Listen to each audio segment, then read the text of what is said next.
Can you see my screen in the full screen mode? Yes, yes. Okay, very good. Okay, so let me start then.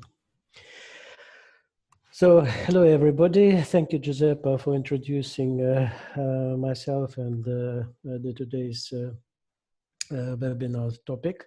So we will speak about direct services which are available for the EGI users. So maybe for some of you who already know Dirac for quite a while, so there will be many things that you already know, but maybe there will be something news, some news as well. So the outline of my talk today is just a few words about the project itself, and then actually from introducing the EGI services, direct EGI services, and I try to do this from the user's perspective, what users can get from those services.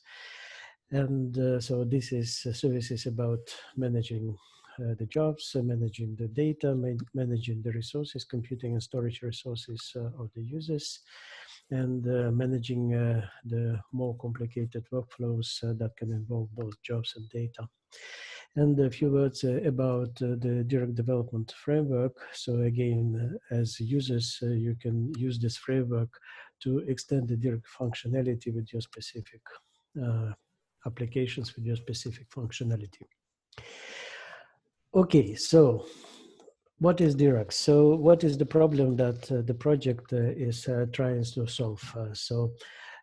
In principle, the scientific communities which are working today, typically they are international communities, and they have access... Sun eu peste o oră, că sunt într-un meeting. Sorry, Catalin? Sun eu, da? Bine, bă, Catalin, can you mute your mic, please?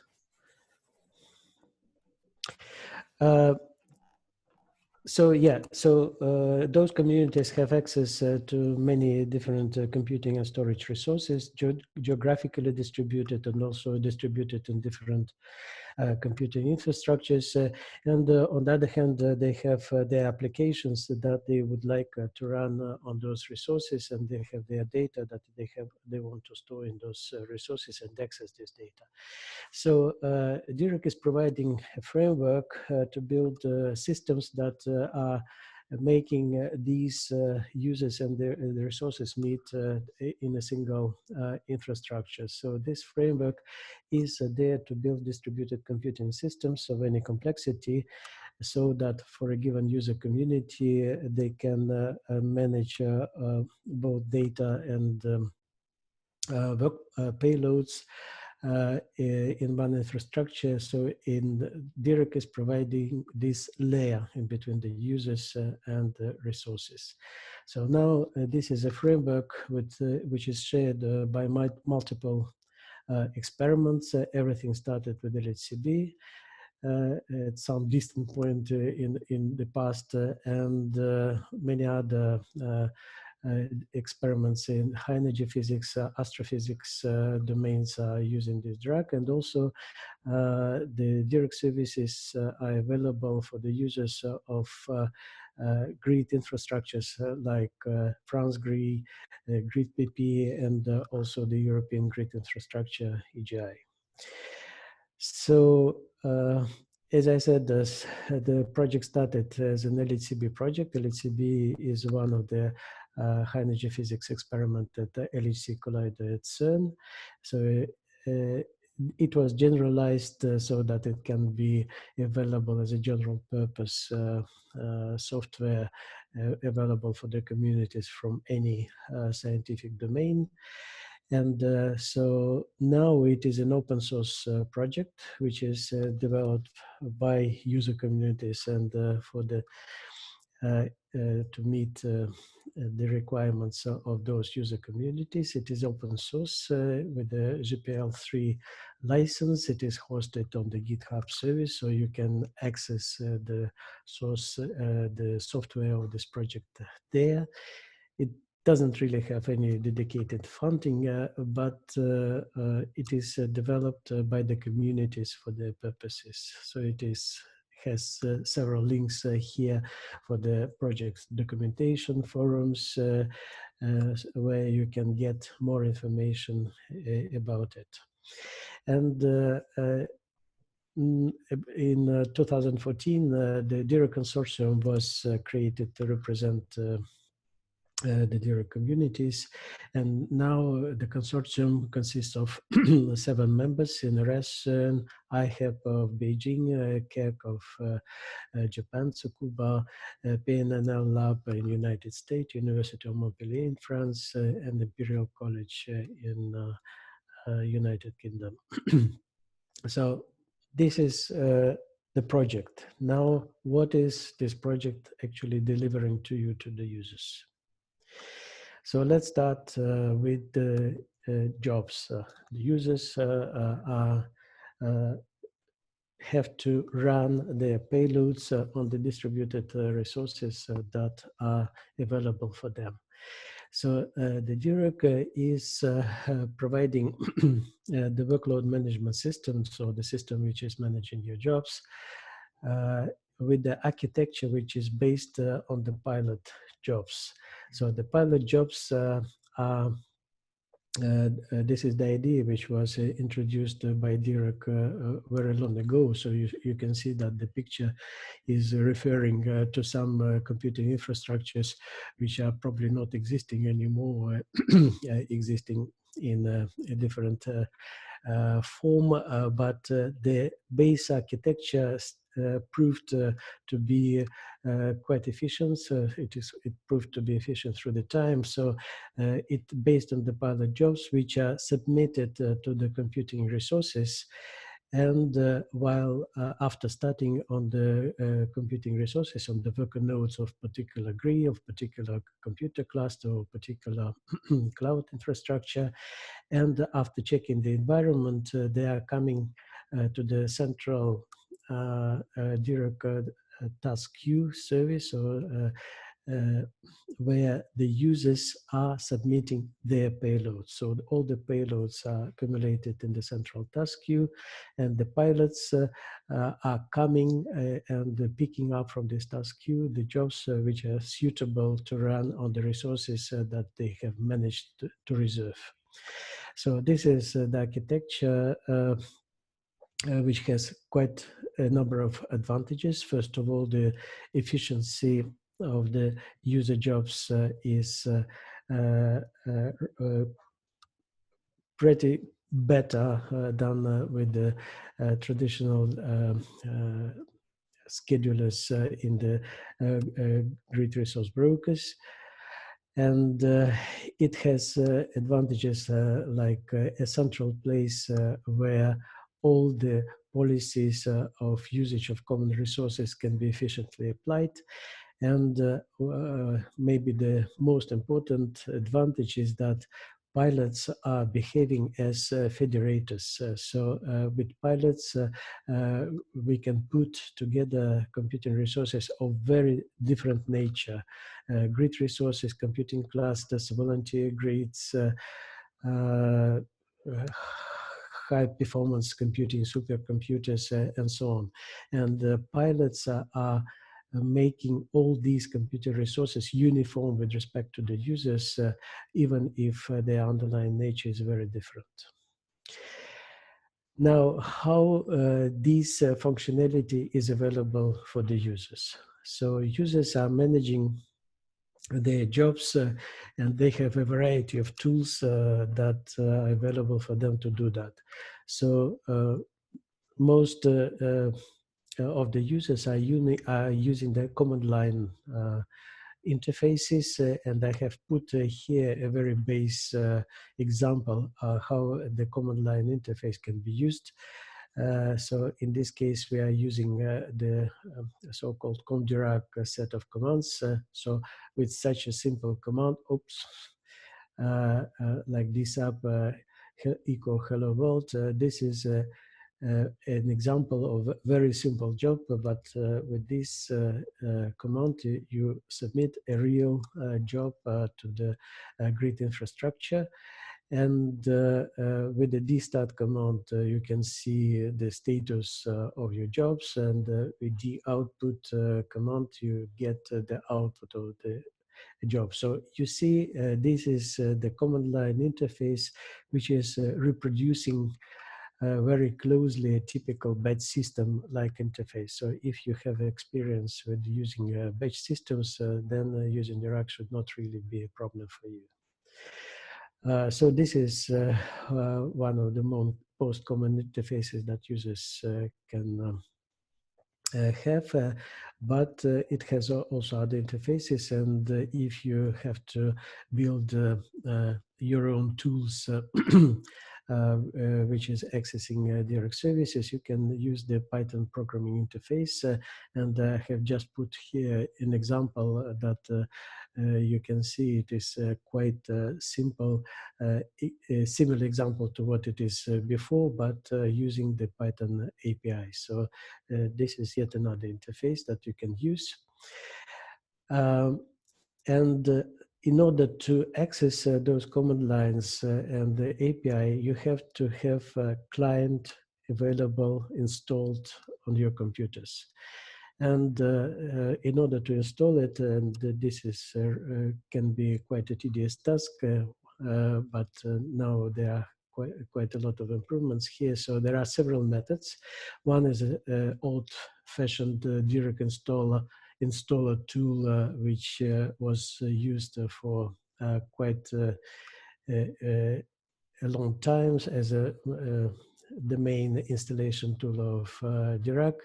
So I will not go into the details because now it is not really used as much as it was before. So you can use the tutorials to see how this tool can be used. Nowadays, the world goes into the direction of virtualization using containers and so on. And therefore now, if on your laptops or on your workstations you have some virtualization environment, you most likely will be able to access the Dirac, to install the Dirac client with a much simpler way. So if you have a Docker container, you can just run such a Docker command and it opens a shell which is already configured with the client Dirac client software installed and configured to access a particular Dirac services. So in this example, it is configured to use the EGI Dirac service. So if you have CVMFS, so CVMFS, this is a file system, a distributed file, read-only file system, which is developed at CERN, and I think the previous webinar was dedicated to this one. So if you have this file system available on your workstation, then it is enough just to source configuration file, which is setting up the Dirac environment, and you are having all the Dirac command lines and APIs available for you. And recently there was a Conda environment available, so this is yet another tool to set up, create and set up virtual environments. And with this tool, again, if you have it installed on your Linux or macOS laptop, you can create and activate the Dirac environment, and the Dirac client will be available for you. But command line or APIs are not the only interfaces that you can use. So of course you can use the web interface to manage your jobs. So you can go to the Dirac EGI.eu. This is the the URL of the EGI Dirac service, and you have a number of applications that you can use to submit jobs, like a simple job that was in the example before, and also to monitor the execution of those jobs, accessing to the details of the jobs descriptions, and finally get back the output results of the jobs. So for simple cases, and to start with, this is probably the most suitable interface. Now, still, there are other interfaces that are available for the user. So if you don't really want to deal with the direct client, but you want to have a Python client, but you want to have a language neutral interface, so then you can use the REST direct API. So in this case, you can access the direct functionalities with the software written in any language, just using the HTTP requests. And also I wanted to mention here that the next generation direct service interface will be based on HTTPS itself. And thus, with this interface, in principle, you will be able to have a language neutral access to the direct services using the RPC remote procedure call interface. But in this case, you are not bound to the Python library to do that. And very recently, we have, we have added the direct client libraries to the Jupyter Notebook interface provided by the EGI Notebooks project. So this is almost functional. So I wanted to demonstrate it today, but unfortunately we still have to sort out a few fine details. But in principle, it is already available. So it is functional, but we have to sort out essentially the details related to the user credentials that are used within this interface. So of course, without the user credentials, you can't access distributed services, and this should be all sorted out. And in this particular case, the user credentials are those which are provided by the EGI check-in service, single sign-on service. I will say a few words about that later. Now, of course, we saw here just a very simple example, a hello world kind of example of the jobs, but Dirac can handle more important, more large size payloads and workloads. So in particular, it has support for bulk job submissions, so the submission of the many jobs in advance. And here it is just an example of the job description where you can describe several jobs. In this particular case, these are 3 jobs that are described with several sets of parameters. And this is an example which is just showing you the syntax, how those parameters are substituted by the placeholders. And as a result of submission of this job description, there will be 3 jobs submitted. And but of course it can be not 3, but let's say 100 or something like that. So you can submit many jobs in advance and manage the groups of jobs submitted this way as single entities. So this, of course, can allow you to organize the workflows of a larger scale. And of course, the bulk submission of the jobs is available through all the interfaces that I have mentioned before. So now where those jobs that are submitted to all those interfaces can run. So of course, as I mentioned, Dirac was initially developed for the Lhcb experiment, which had the bulk of its resources in the WLCG computing grid. So everything started with the grid.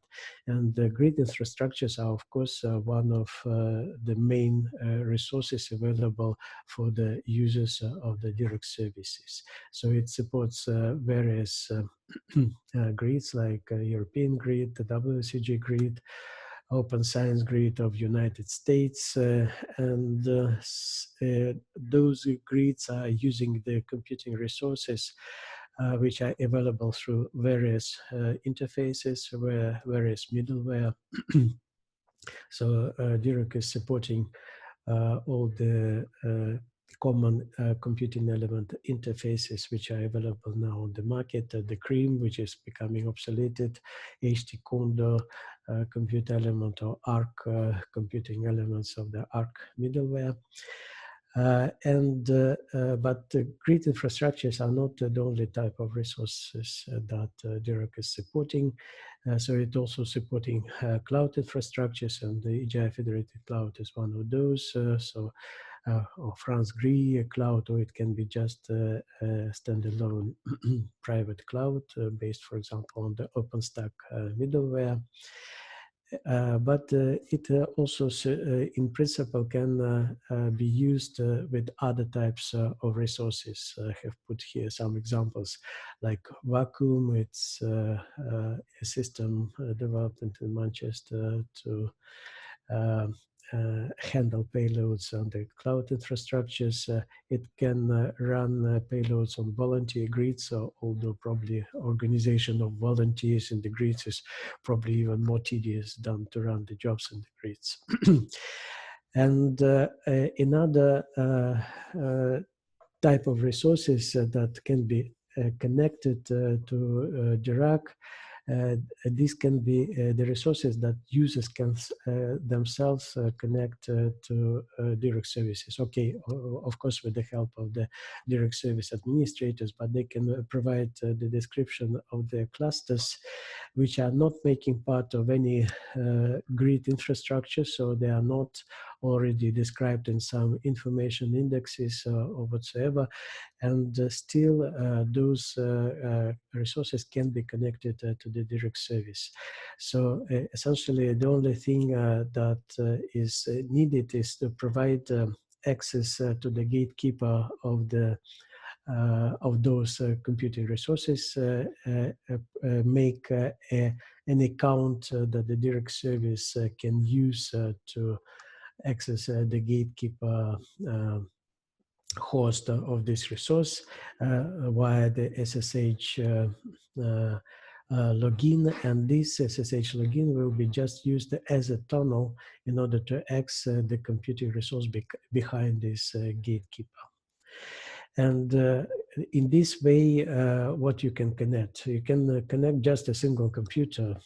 So you can make your own single computer as one of the resources which are connected to the Dirac services, and once it is connected, it will start to execute your jobs or the jobs of your colleagues in your scientific community. It can be a bunch of computers. So in this case, you can, with the help of Dirac, organize a simple batch system connected to the larger infrastructure which is served by the Dirac software. But it can be also a computing cluster with a batch system already installed on it. And Dirac is supporting various batch systems, common batch systems of today. So LSF, Grid Engine, PBS Talk, Condor. So in this case, a commodity computer farm, for example, in your university can be connected to Dirac and become the same computing element as any other. And this is also the mechanism that we are using to connect supercomputer centers, and supercomputer centers are becoming more and more available. And so this is one of the interesting resources that users can have access via the Dirac. I will not go into many details. There are quite a lot of peculiarities how the HPC centers can be accessed, but in principle, this is possible with connecting to Dirac with this SSH tunnel mechanism. Now, so these are the computing resources which are used to run user jobs. What about the user's data?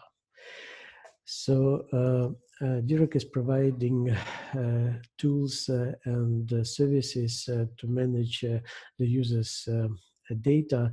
And just to introduce the model how Dirk is seeing the user's data is that all the data is divided in files which have logical file names, so-called LFNs. This is a unique identifier of a file in Dirac, and it is described as a path in some logical namespace. So the logical file names are registered in the catalogs, and in Dirac there are several implementations of the catalog. In particular, it has its own file catalog, but it can use as catalogs, external catalogs, like, for example, LFC or Rousseau catalog. LFNs as logical entities can have physical replicas of the files which are stored in the storage elements. So storage elements are services which are serving some storage capacity to be accessed remotely.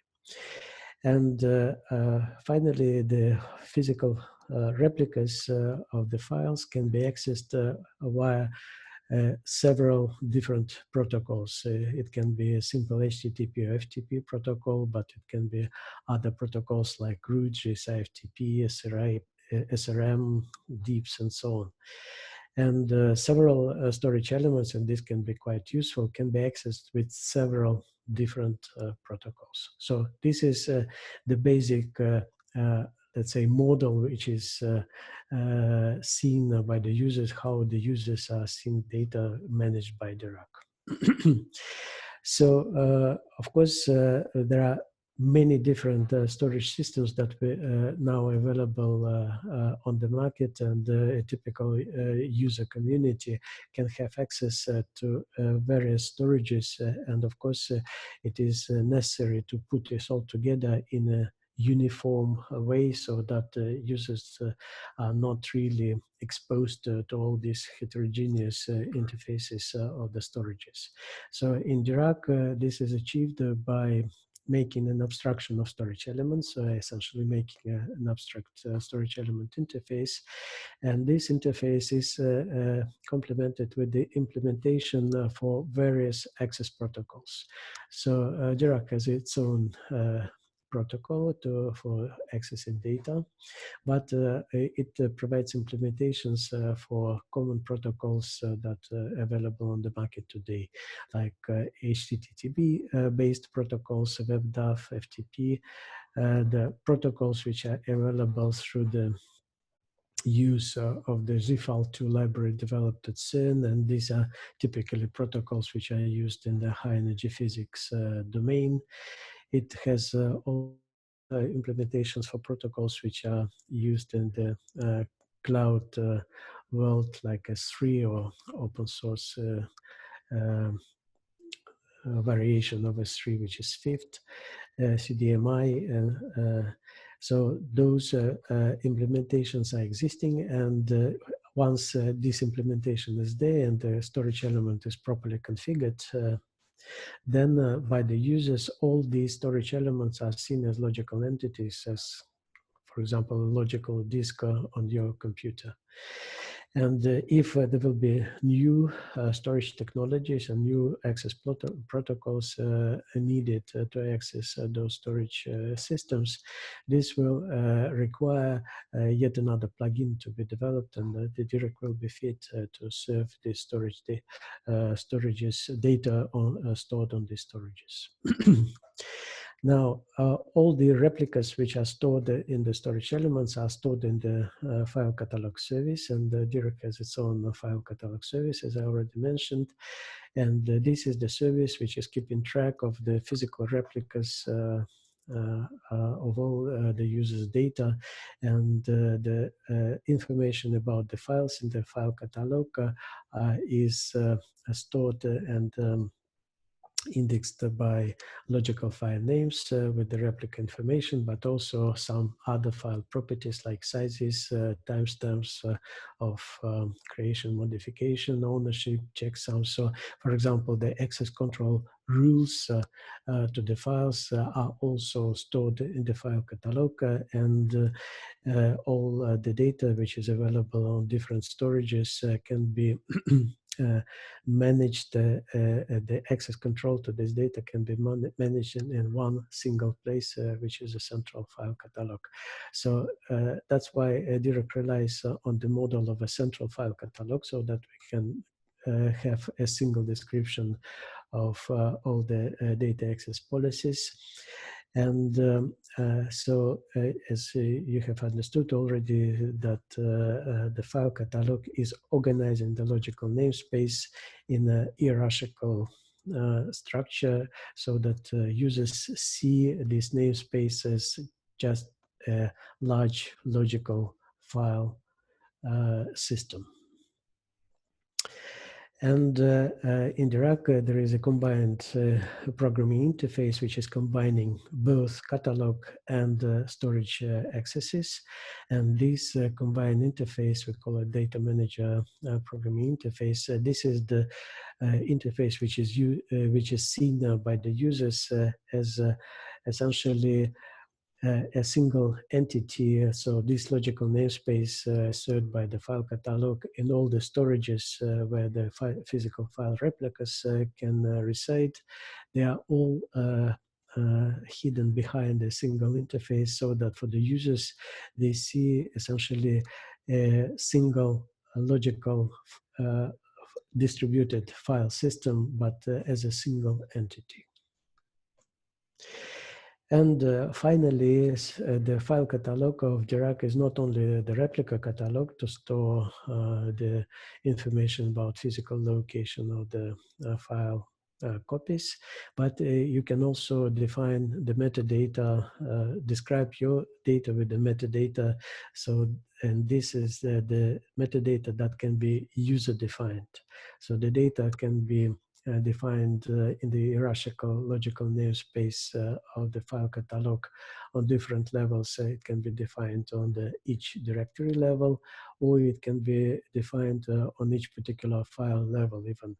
And in this particular, in this case, all the files are inheriting the metadata, which is defined on for the directories containing those files, and this is combined with the metadata defined on the file level.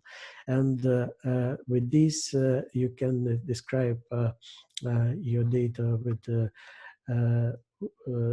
any level of complexity of your metadata, and once this is done, you can search efficiently for the data necessary for your particular analysis with queries typical like in the file system. And an example query I have put just here, where you want to find some files which are processed with a particular version of the software, which have replicas in a particular storage element, and which has some pattern in the name of the file, for example.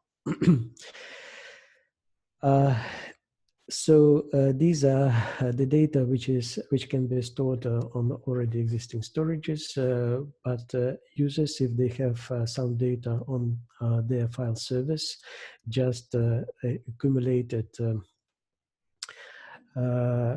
but not yet exposed by some storage element service to the for remote access. So they can integrate their storage capacity by simply deploying a direct storage element service in front of their file server. So this needs a minimal direct installation on the server. So essentially just one service will be run on this server. And of course, once this installation is done, it should be registered in the configuration service, so that it can be later on discovered by all the users which in principle have access to this storage. And of course, this access can be defined on the level of the file catalog, or even for this server, if you, the administrator of the files of this storage service, would like to limit the access, he can still do so. The security of the access can be ensured. And once this storage service is defined and installed and configured, the files which are which are residing in this file server can be registered in the direct file catalog. So we have a tool to register a whole directory structure in the file server into the file catalog, which keeps the same hierarchical namespace, and the registration can be done with the file checksums. And once this is done, this storage element becomes the same as any other storage element. So it can be used together with the other storage elements, so the data can be copied in and out, and the access is controlled with the ACLs in the file catalog and so on. And so an example of such a storage service is the ASCAD disk storage element, which is part of the EGI direct service, and this storage element has more than 100 million files registered in a dedicated file catalog service for this community. Now, again, we have files, we have stored them in the storage elements, which are distributed and accessed remotely. So what are the user interfaces that are allowing us to access those files? So historically, we have quite a number of direct DMS style commands. And again, I refer to the documentation about those commands so that you can have a look at them. So there are quite a number of them, several hundreds. But also what I wanted to mention here, so the ComDirac interface, which is providing more user-friendly, more natural interface as we see it, so that essentially accessing the logical file namespace provided by the direct file catalog as a kind of a parallel shell. So you have analog shell commands like lscd, pwd, and so on, just with the D prepended. And in this case, the commands are behaving similarly to the shell commands, but behaving in the logical namespace rather than in the physical namespace of your file system. And but also there are some additional commands to upload data to the grid storage, to download and to replicate the data in between the storages. And here I just have put an example how you can do that. So you dput command, you can upload your data, which is a local file, to the some storage, which is location defined by the logical name given in the command.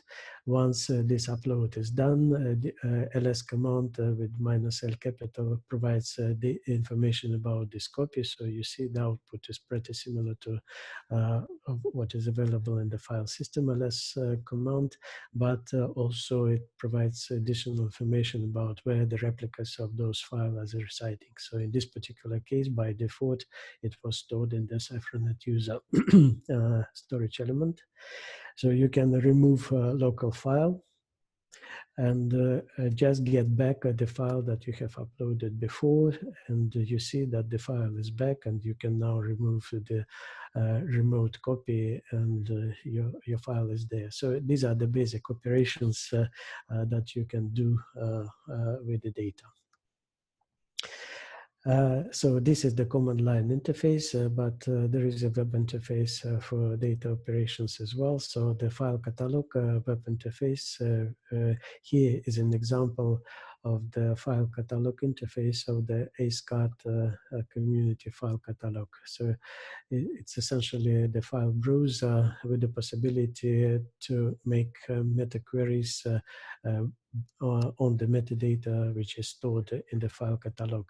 And with this meta queries. The files are available. You can download them through the web interface, but probably should be done with care in order not to bring down the web portal itself. But you can, for example, select some files and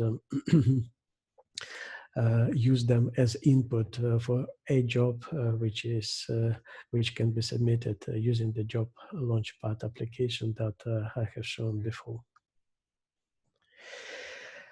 Okay, so we have jobs, we have data, but of course the grid and massive distributed resources are not there for dealing with single jobs and several jobs or just few files. So those resources are there to really make massive operations. So we should be able to manage many numbers, large numbers of jobs and files. So Dirk can deal with really large numbers of jobs. So it was demonstrated to run more than 100,000 jobs running simultaneously in the system, and it can have more than 10 million jobs in the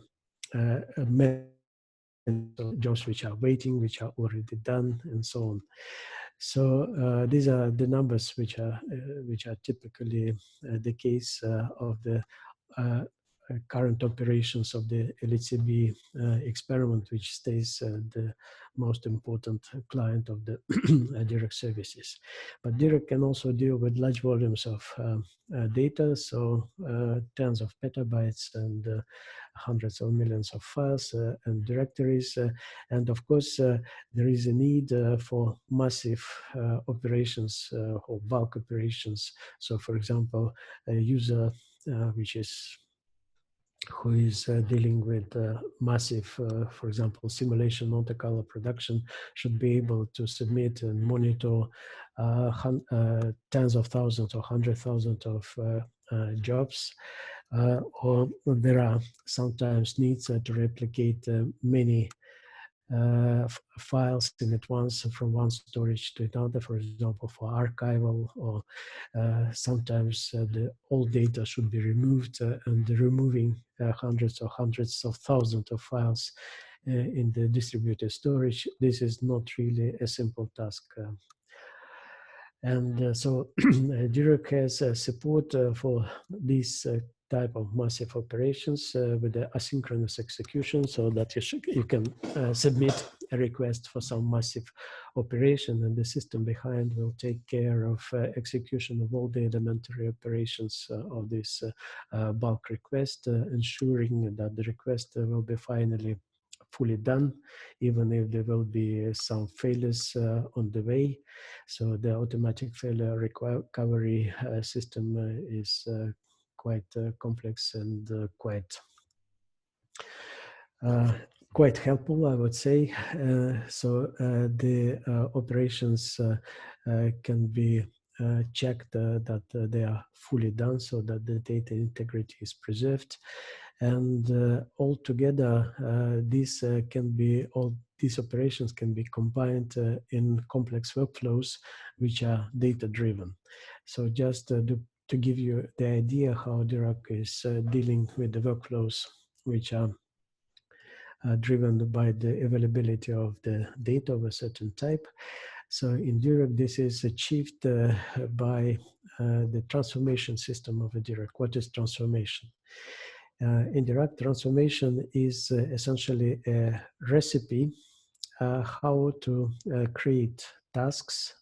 Tasks can be of the different nature, provided that there is some input data with a certain pattern available. So essentially it has an input data filter and a recipe what to do with this data as soon as this data will appear. So as soon as a new file is registered in the file catalog, the transformation will automatically apply the filter, and if the file passes the filter, it will create a task which is operating on this data.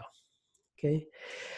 And the task can be of any kind. So it can be a particular job submission with the particular properties on this data as input data. And in this case, for example, you can automate the full chain of the data analysis of your experiment, starting from raw data registration in the storage and in the file catalog, and spawning the whole chain of applications which are applied on this data. Preliminary data, reconstruction, selection of data of interesting with interesting physical properties, for example, and up to almost final group or user analysis. But the task can be also the data operations, like data replication or data removal, as I mentioned before. And the data managers of a large community can use this system in order to operate the data model which is adopted by the community. And the transformation is driven by the input data, so which is selected by the filter. Well, transformation is creating the output data, and the output data of one transformation can be the input data of another transformation. And in this way, the transformation can be chained, and actually they can be chained and they can create any the graphs of any complexity, and altogether this can describe a workflow of any complexity, and this is the way how the RAC is managing complex workflows, which is involving both computational and data management tasks. Okay, so now we saw what is the users can do with the jobs, with the data, and with large numbers of jobs and large amounts of data. Now,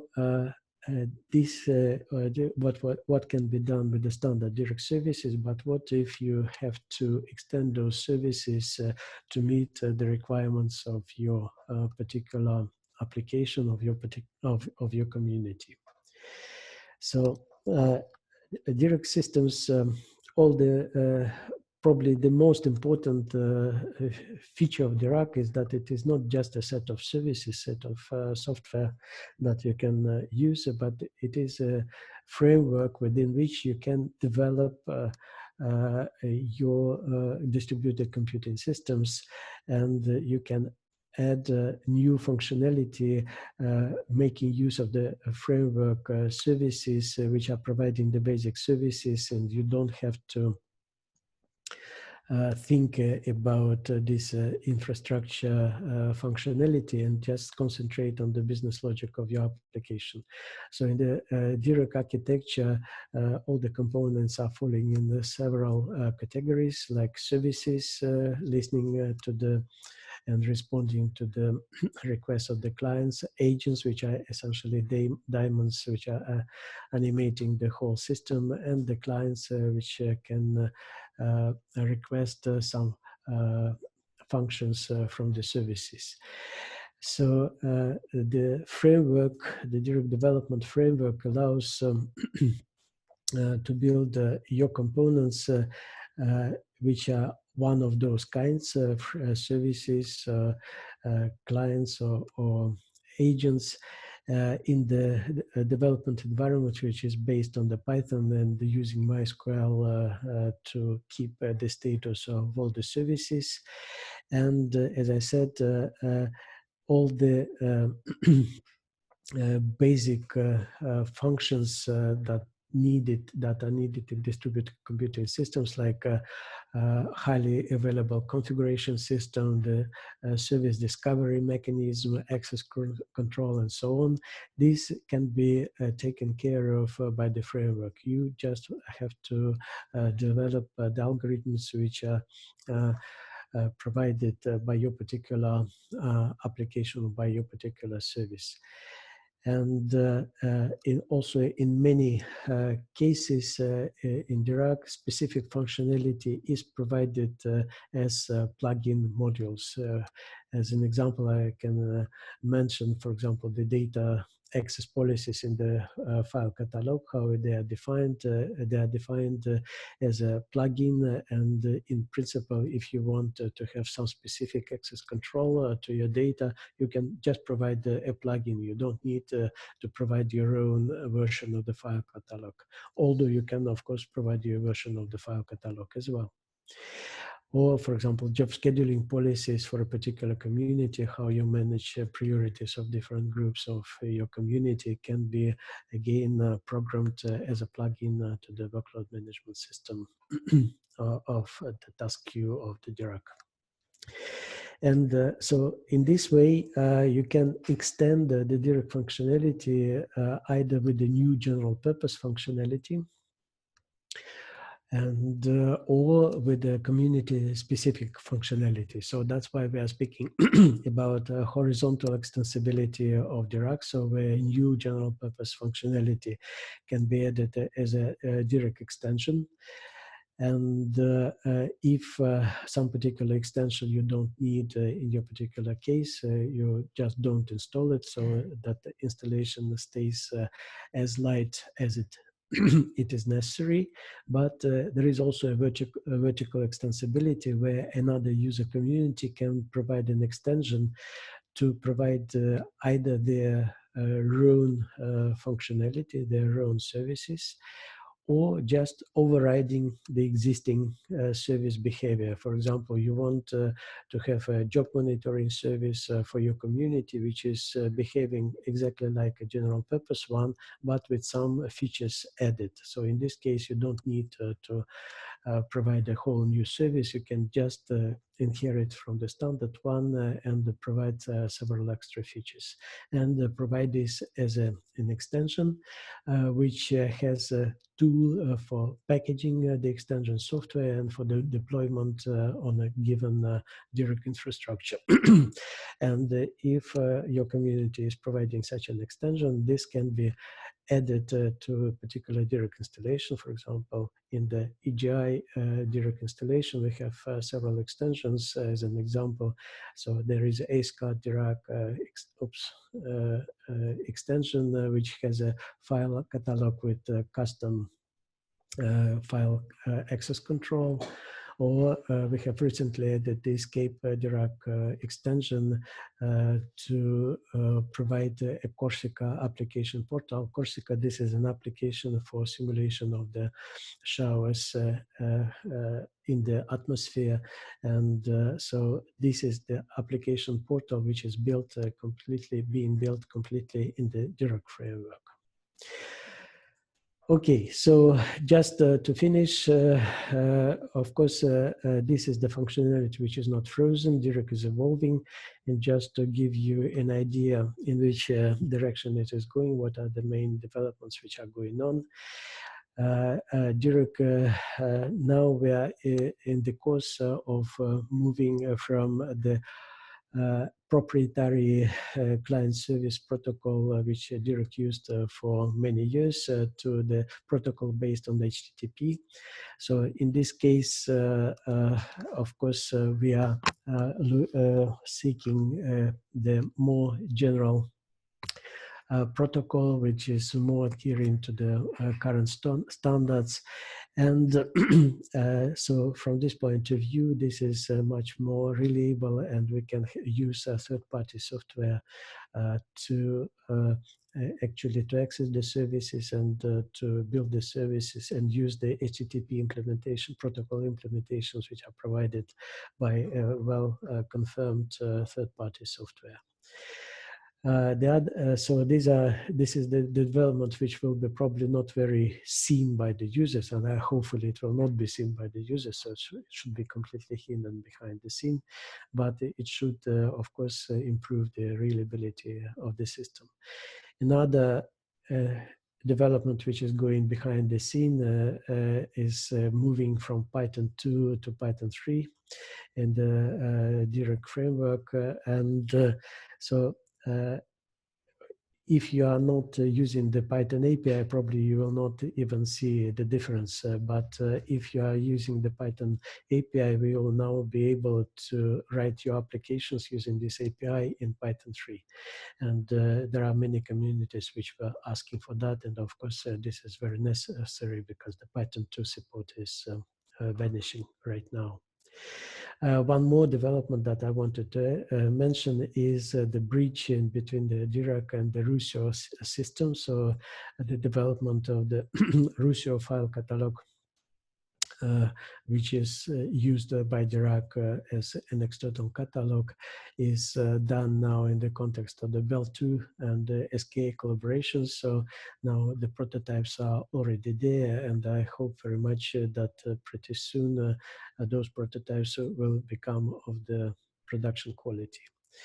Another important development which is happening right now is providing the OAuth OEDC-based or OEDC-based technology based authentication and authorization system in Dirac. So you know that in the EGI there is a single sign-on solution based on the check-in service, but there are single sign-on solutions. Many of them are provided by different infrastructure. Just a few examples here on the right. And so Dirac should be able to use this user authentication mechanisms with these services in order to provide access to its own services. This is the work which is quite advanced. And now, for example, you can identify yourself using your check-in identity, and the web portal will recognize you and will allow you access to the Dirac services. And similarly, you can do the same in the command line if you are using the command line interface. For both web portal and command line interfaces, the functional prototypes are available, and so we are just ironing out the details of that.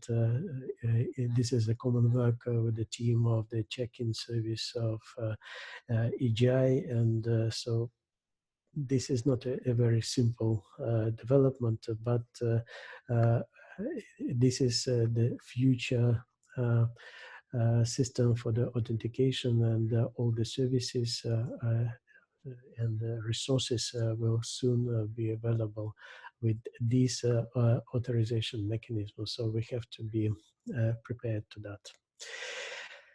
So this is the update that I wanted to give you today about the Dirac services available to the EGI users.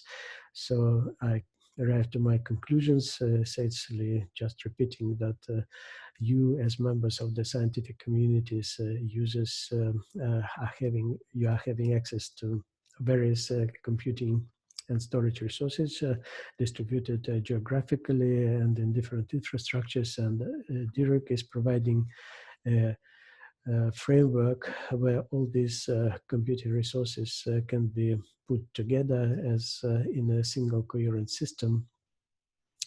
And you can use it, all those resources as logical entities. You can see Dirac as a single large page system or large file system. And you can add your or extend the Dirac services, the functionality of Dirac services due to the modular architecture of Dirac with the specific features necessary for your communities and for your applications.